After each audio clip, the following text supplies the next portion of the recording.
Today we're making chicken Parmigiana and spaghetti pomodoro, two Italian classics we love. Hi, I'm Laura. Welcome back to Dinner and Aside. My sister Angie and I are all about helping you get dinner on the table fast.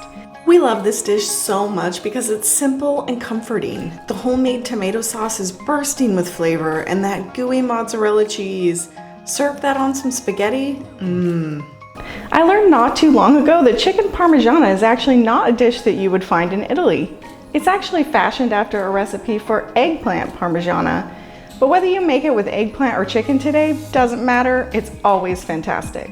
Something you probably don't know about Laura is that she's been to 78 countries, so she's a bit uptight when it comes to authentic food. Well, I don't want the Italians to think we're misrepresenting. Also, we're Italian. Well, we're gonna make this pasta as authentic as possible. We wanna make the Italians happy.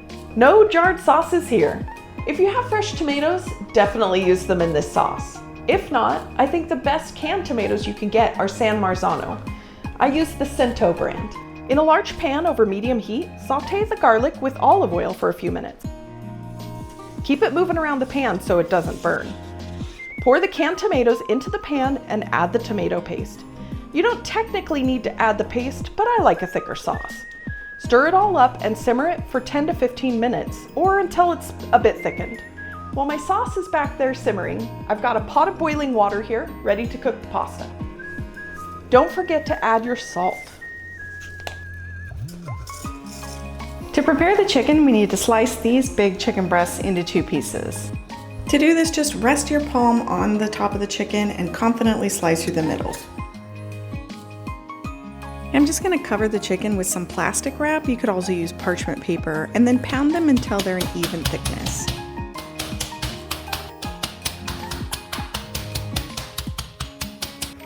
Then season them with salt and pepper.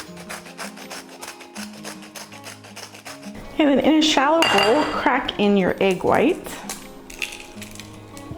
This is my trick for getting really crispy chicken. Whisk the egg whites with the cornstarch just until it's frothy. And in another dish, you can mix the breadcrumbs with the Parmesan cheese and the Italian seasoning. Now dip the chicken into the egg whites and into the breadcrumb mixture. Place them on a wire rack until all the pieces are breaded.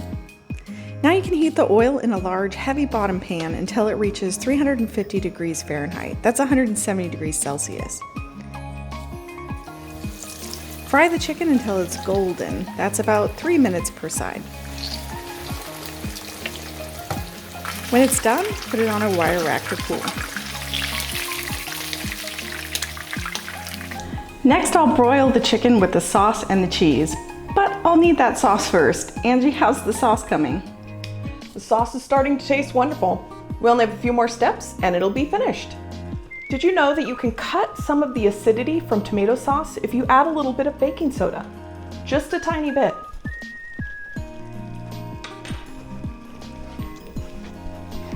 When the tomato sauce is just about done, add the basil and the oregano.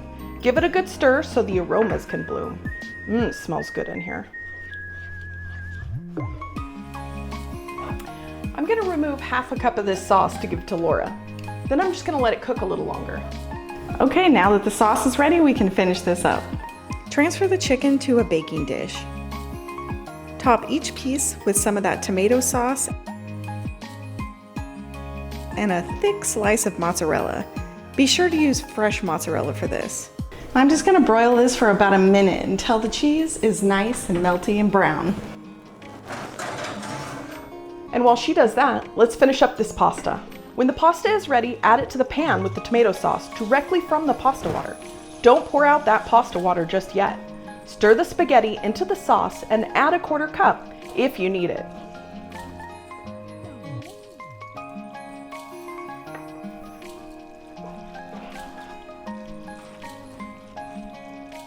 I'll just let this cook for a few more minutes while Laura gets the chicken out of the oven. This meal is going to come together perfectly. This is looking great. Oh, look at that. I love it when the cheese gets all melted. Let's serve it up. It looks delicious. That looks pretty perfect to me. The Italians would be proud. Thanks for watching. If you enjoyed our recipe, please consider subscribing and be sure to watch another video before you go.